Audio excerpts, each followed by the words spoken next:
슬픈 마음이 있는 자, 몸과 영혼 병든 자, 누구든지 부르시오. 아멘. 저는 오늘 우리는 결코 낙심하지 않습니다. 우리는 결코 낙심하지 않습니다. 라는 제목으로 은혜를 나누려고 합니다.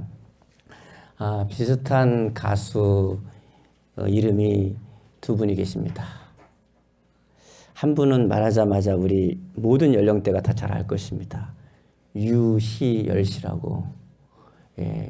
역시나 모든 연령대가 끄떡끄떡 하시군요.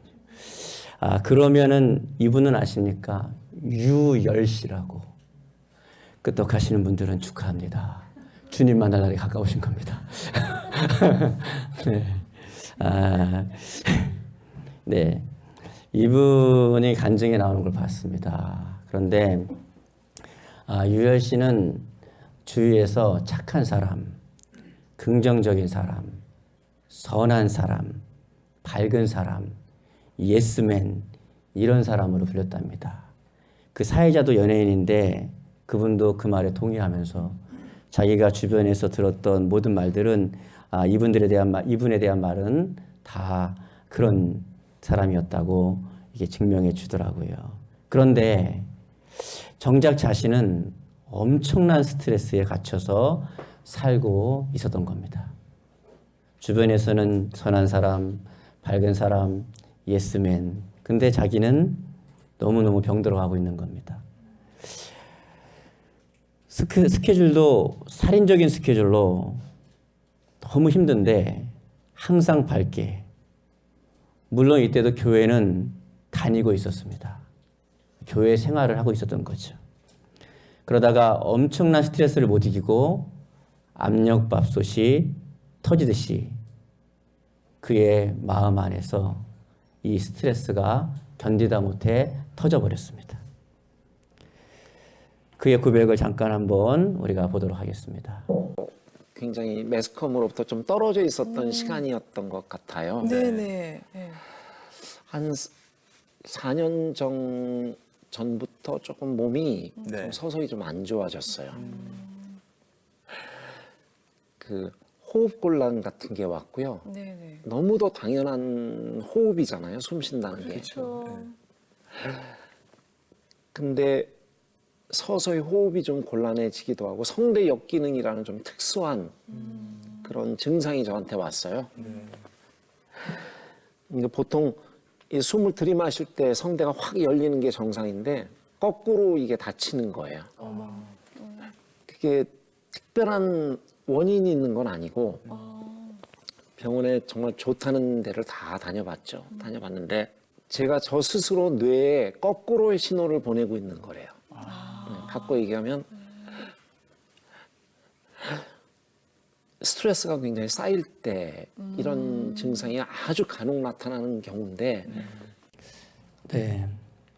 이분이 이제 간증이 진행되는데 그렇게 몸은 연약해졌지만 그 가운데서 다시 한번 이 신앙생활에 정비하고 하나님과의 관계를 자꾸 정비하면서 성경 공부를 하고 또 몸을 쉬면서 오히려 영혼은 점점 더 강건해져서 드디어 하나님을 바로 볼 수 있었다고 간증하더라고요.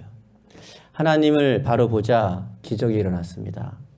정말 부르고 싶은 노래를 그 성대 역기능을 가지고 정말 부르고 싶어 불렀는데 그 곡을 완곡을 불러서 녹음을 했습니다.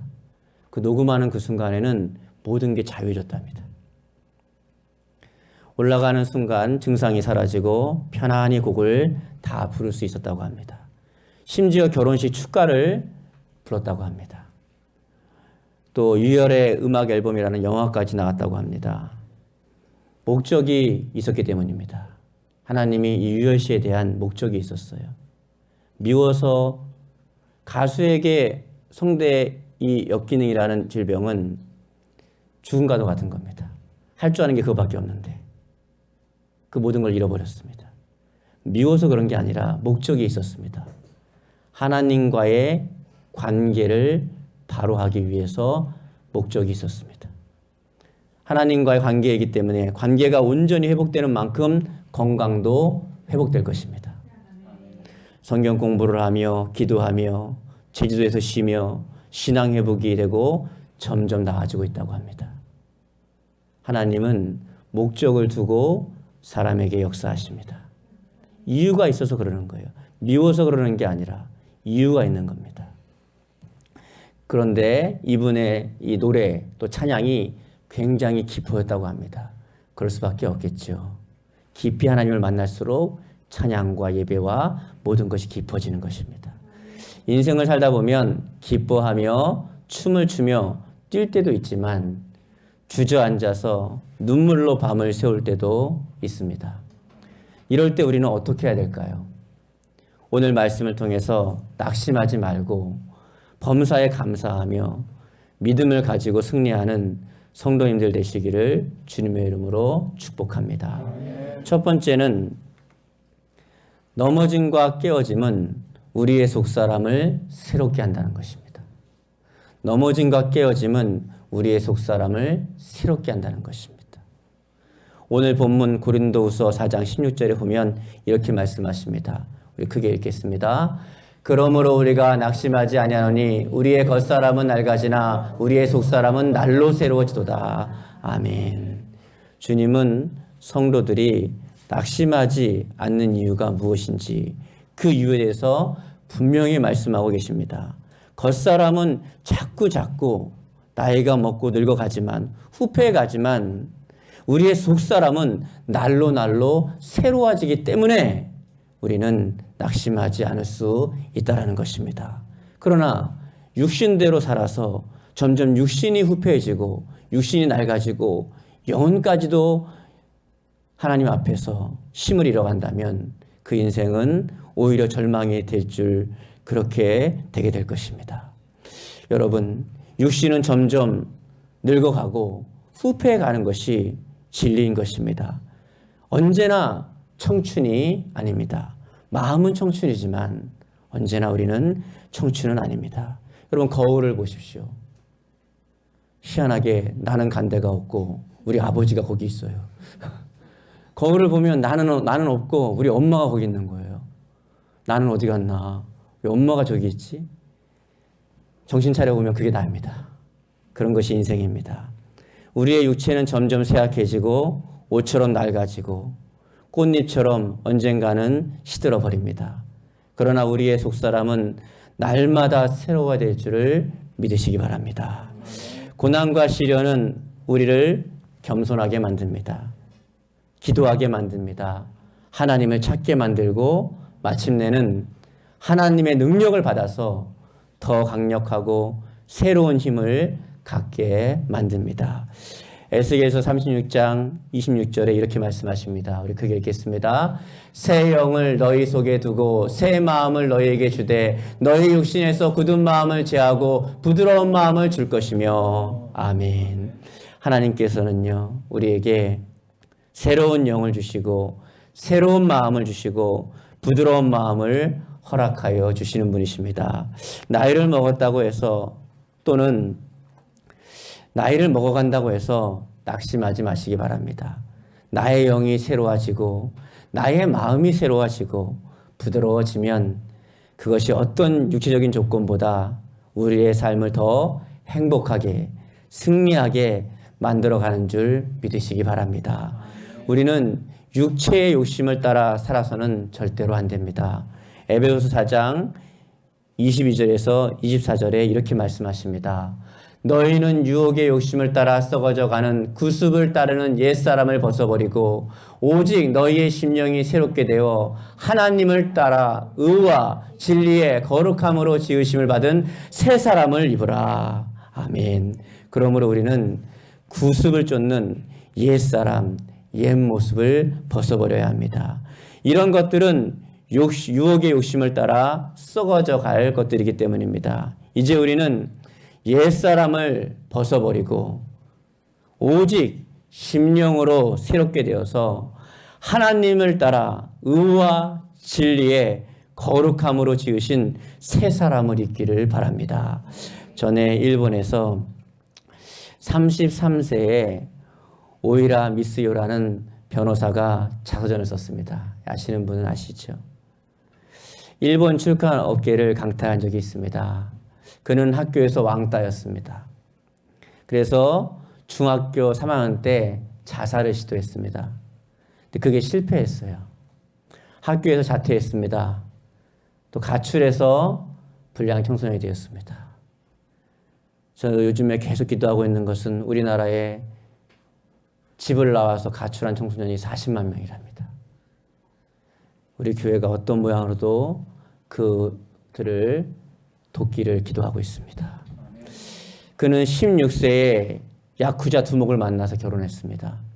그러나 어린 나이에 야쿠자 부인이 되었기 때문인지 그 세계에서도 인정을 받지 못했습니다. 6년 동안 살다가 22살에 야쿠자 조직에서 쫓겨나고 말았습니다. 그 후에 오사카의 술집에서 호스티스 생활을 했습니다. 그가 호스티스에 있을 때에 아버지의 친구가 그를 알아보고 깜짝 놀랐습니다. 내가 왜 여기 있느냐? 앞으로 내 인생이 잘못되면 그것은 전적으로 네 책임이다. 정신 차려라. 그는 이 훈계를 귀담아 듣고 정신이 번쩍 차리게 되었습니다. 그는 이를 악물고 공부하기 시작했습니다. 그래서 택지 건물 취급 자격증을 땄습니다. 그리고 그 자격증을 바탕으로 낮에는 직장에 다니고 밤에는 공부를 해서 검정고시에 합격하고 방송통신대학교를 졸업하고 그리고 마침내 공부를 시작한 지 6년 만에 28살에 사법고시에 합격하고 당당히 변호사가 되었습니다. 그는 말하기를 누구도 과거를 지울 수 없다. 그러나 인생을 반드시 새로 시작할 수 있다고 말했습니다. 우리는 낙심해서는 안 됩니다. 아무리 삶이 힘들어도 포기해서는 안 됩니다. 여러분의 그 생명은 누군가가 그토록 살고 싶었던, 누군가가 그토록 기적을 꿈꿨던 귀한 생명입니다. 환경이 어렵다 해서 그냥 주저앉아서 체념해서는 안 됩니다. 비록 우리는 겉사람은 낡아지지만 우리의 속사람은 날로 날로 새로워져야 합니다. 예수님께서 고난의 십자가를 지신 것도 그 고난을 통해서 영원한 승리를 얻기 위함이셨습니다. 어찌 고난의 십자가 없이 부활의 영광을 소망할 수 있겠습니까? 주님이 당하신 고난의 그 십자가는 죄 가운데 빠진 영혼들을 하나님께로 인도하는 능력이 되었고 마침내 성도들로 하여금 영원한 부활의 소망을 가져다 주신 것입니다. 이 사실을 깨닫고 고난조차도 하나님의 은혜인 줄 믿고 감사하는 보다 차원 높은 성숙한 성도들이 되시기를 주님의 이름으로 축복합니다. 두 번째는 고난 가운데 하나님과의 관계를 회복하면 영광을 얻습니다. 고난 가운데 하나님과의 관계를 회복하는데 모든 에너지를 쓰십시오. 그러면 영광을 얻습니다. 우리 앞에 놓인 환난은 오래 가는 것이 아닙니다. 잠시 잠깐 있다가 바로 지나가 버립니다. 저는 기도일기를 썼었는데요. 기도일기를 넘기다 보니까 예전에 막 눈물이 툭툭툭 떨어져가지고 막 한바탕이 있는 장면이 그 페이지가 있더라고요. 내가 무슨 고민을 했나. 그리고 그 페이지를 가만히 보니까 뭔 고민이길래 이렇게 울면서 기도를 했을까. 봤더니 지금 생각하니까 웃긴데 그때 생각했나 봅니다. 하나님, 제가 대학원을 어디로 가야 합니까? 장로교로 가야 합니까? 순복음으로 가야 합니까? 침례교로 가야 합니까? 어디로 가야 하나님 좋겠습니까? 지금은 결론이 나 있는데 그때는 그게 그렇게 심각한 거예요. 눈물을 뚝뚝뚝. 예. 지금 생각해 보니까 다 지나간 겁니다. 아무 큰 문제가 아니에요. 그 순간에만 그게 큰 문제였지 지나보니까 큰 문제가 아니에요. 이 또한 다 지나가는 줄 믿으시기 바랍니다. 잠시 잠깐 있다가 바로 지나가 버립니다. 오늘 본문 고린도후서 4장 17절 말씀에 이렇게 말씀하고 계십니다. 다 같이 읽겠습니다. 우리가 잠시 받는 환난에 경한 것이 지극히 크고 영원한 영광에 중한 것을 우리에게 이루게 함이니 아멘. 우리가 지금 겪고 있는 어려움과 고난은 사실 아무것도 아닙니다. 그것은 잠시 동안 있게 될 가벼운 것에 지나지 않습니다. 그러나 그걸 통해서 우리가 하나님과의 관계를 통해서 무엇을 얻었냐, 무엇을 얻을 수 있냐, 이것이 중요한 것이죠. 더욱이 그 고난은 비교할 수 없을 정도로 크고 영원한 영광을 우리에게 가져다 주는 줄 믿으시기 바랍니다. 그러기에 환난이 닥쳐도 두려워 떨 필요가 없습니다. 바울은 로마서 8장 18절에 이렇게 말씀하십니다. 우리 크게 읽겠습니다. 생각건대 현재의 고난은 장차 우리에게 나타날 영광과 비교할 수 없도다. 아멘. 고난은 잠시 잠깐 있다가 어느새 없어지고 맙니다. 또 그것은 지극히 작은 것에 불과합니다. 그러나 다가올 영광은 이전에 있던 고난과는 좋게 비교할 수 없을 정도로 크고 놀라운 것입니다.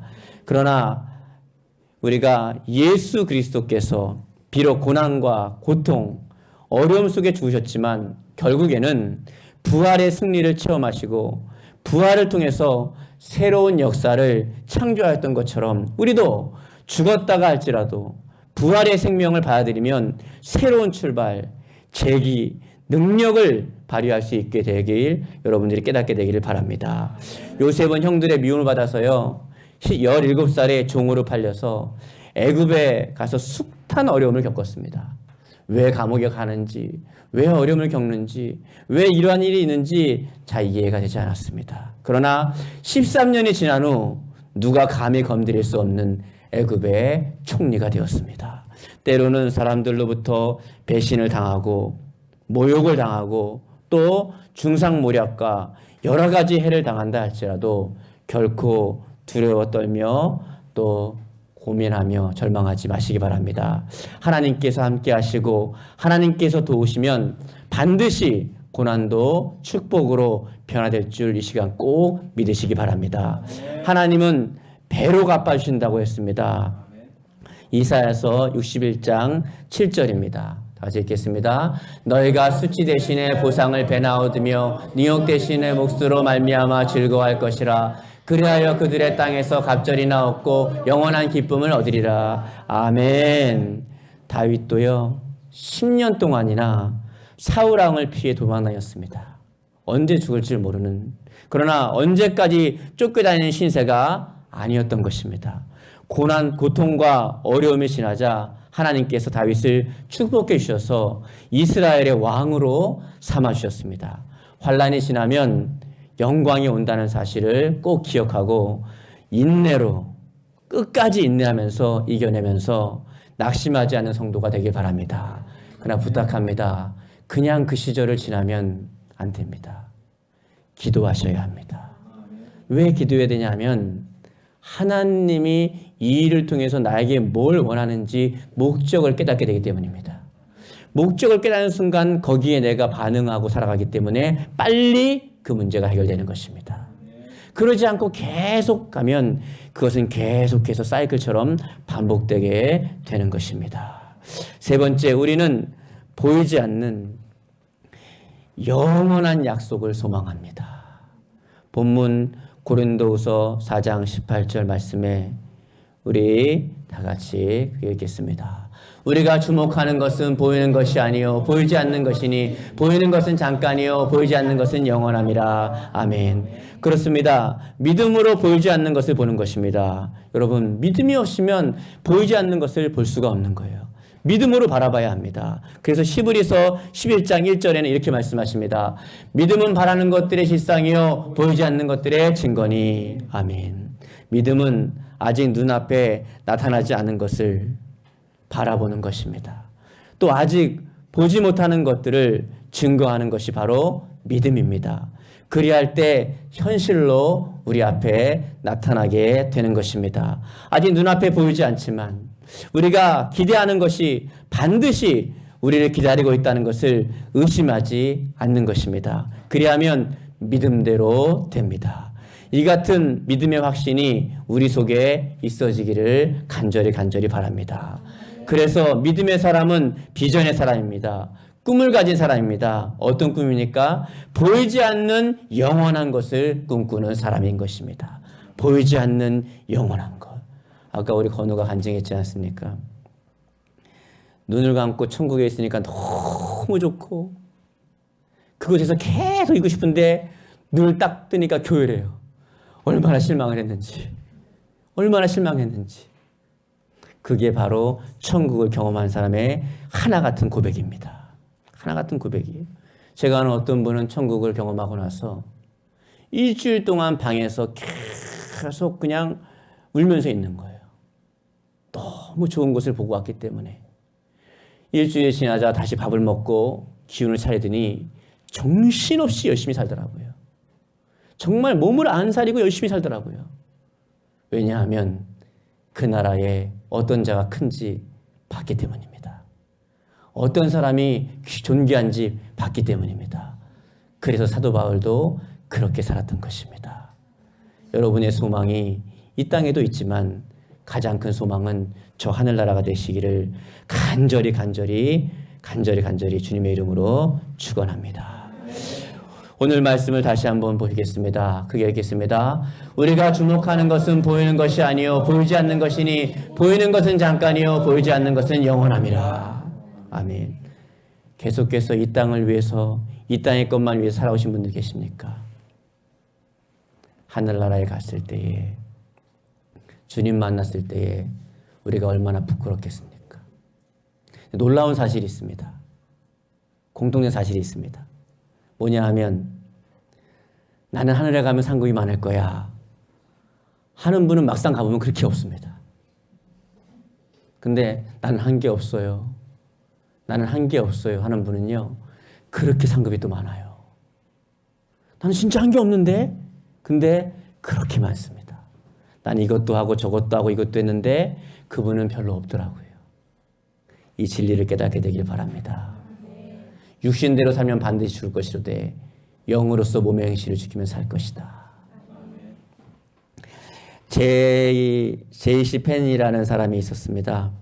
그 청년은 꿈을 안고 그 유명한, 누구나 가는 하버드 대학을 졸업해가지고, 그래서 유명한 백화점에 취직을 하게 되었습니다. 그러니까 웬만한 다 하버드를 나온 거예요. 그런데 백화점 사장이 그들에게 준 일자리가 뭐냐 하면 엘리베이터 보이였습니다. 올라갑니다. 내려갑니다. 이겁니다. 어디 나왔다고요? 하찮은 하버드 나와가지고. 그랬더니 다른 학생들은 막 화를 내면서 일을 거부하고, 내가 지금 하버드를 나왔는데 나한테 이런 일을 시키냐고 그러고 내팽개치고 가버렸습니다. 이 펜이는 어떻게 했을까요? 그는 그 일을 쾌히 수락하고 열심히 일했습니다. 6개월 뒤에 사장이 펜이를 불렀습니다. 그리고 일해본 소감을 말해보라고 했습니다. 그랬더니 이렇게 말했습니다. 네, 사장님, 일하기는 어렵지 않습니다. 그러나 3층의 아이들의玩具점과 숙녀용품점은 1층으로 옮겨야 될 것 같습니다. 백화점에 출입하는 사람들의 대다수가 여성과 아이들인데 3층에 그들이 주로 이용하는 매장이 있으니 자연히 엘리베이터를 가동이 늘 수밖에 없고, 그렇게 되면 전력 소모가 너무 많고 또 여러 가지 매출에도 영향이 있을 것 같습니다. 1층으로 옮기면 백화점도 복잡하지 않고 전력 소모도 덜게 될 것입니다. 사장은 감탄해 버렸습니다. 즉시 페니를 지배인으로 발탁을 했습니다. 그리고 백화점 업계에서 아주 유명한 성공한 사람이 되었고, 그는 미국 내 100대 재벌의 거부가 되었습니다. 100대 재벌이 그렇게 중요한 건 아니지만 중요합니다. 예수님의 이름으로 축복합니다. 예수님의 이름으로 축복합니다. 또 속으로 그게 중요한 그딴 소리 하지 마시고 예수님의 이름으로 축원합니다. 왜냐하면 축복의 통로가 되기 위해서입니다. 한국에 아주 뼈저리게 느끼는 속담이 하나가 있습니다. 곡간에서 임신난다. 곡간에서 임신난다. 곡간 비니까 임신도 떨어지는 거예요. 그렇게 되기를 축복합니다. 축복합니다. 성도는 시련이 닥쳐도 절망하거나 낙심하지 말아야 합니다. 예수님이 계시잖아요. 왜냐하면 겉사람은 후패하지만 우리의 속사람은 날로 새로워지기 때문입니다. 영혼이 춤을 춰야 되는 거예요. 춤을 춰야 돼요. 여러분의 진짜 사명을 발견해야 합니다. 또한 환란이 지나면 환란과 비교할 수 없는 크고 놀라운 영광을 만나기 때문입니다. 우리 다시 한번 우리 로마서 8장 18절을 마음에 새기면서 크게 읽겠습니다. 현재 고난은 장차 우리에게 나타날 영광과 비교할 수 없도다. 아멘. 이 사실을 믿으시기 바랍니다. 그리고 보이지 않는 영원한 것을 소망하기 때문에 우리는 환난 중에도 결코 낙심하지 않습니다. 때로는 남들에 비해서 재물이 부족하고 지식도 없고 또 건강하지도 못하고 이렇다 할지라도 우리는 이러한 보이는 것들에 의해서 실망하지 않습니다. 왜냐하면 우리의 소망은 보이지 않는 영원한 천국이기 때문입니다. 이 나라에 이르기까지 어떤 환난이 닥쳐도 낙심하지 않고 끝까지 희망을 간직하고 인내하면서 사는 믿음의 사람들 되시기를 주님의 이름으로 축원합니다. 말씀을 마무리 짓습니다. 요즘에 자살하시는 분들이 너무 많아요. 다시 한번 부탁드립니다. 그 생명은 너무 귀한 거예요.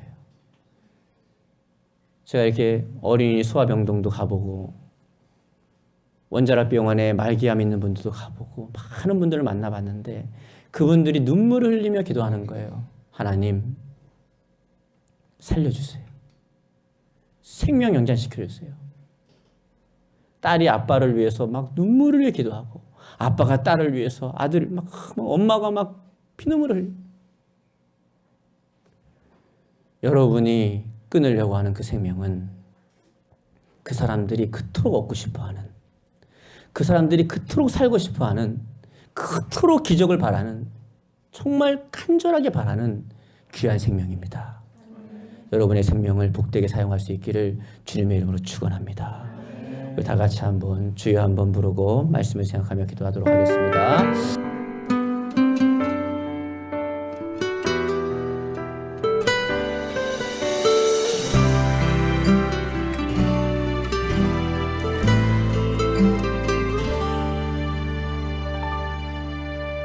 슬픈 마음이 있는 자, 몸과 영혼 병든 자, 누구든지 부르시오. 예수 이름 부르